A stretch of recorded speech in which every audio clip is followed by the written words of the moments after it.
Малын эмч нарын анх дугаар их хурлд зохион байгуулж байгаатай холбогдуулан мал эмзгийн ерөнхий газраас санаачлан хүнс хөдөө аж ахуй хөнгөн үйлдвэрийн яам Улаанбаатарын захирагчийн ажлын алба хамтран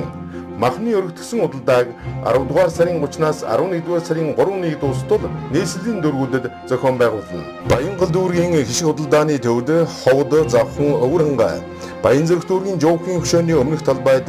Дорнод Сүхбаатар Баян үлгий Сонгойрхон дүүрэг хар орон захын эсрэг талд Говьлтай Булган Төв аймаг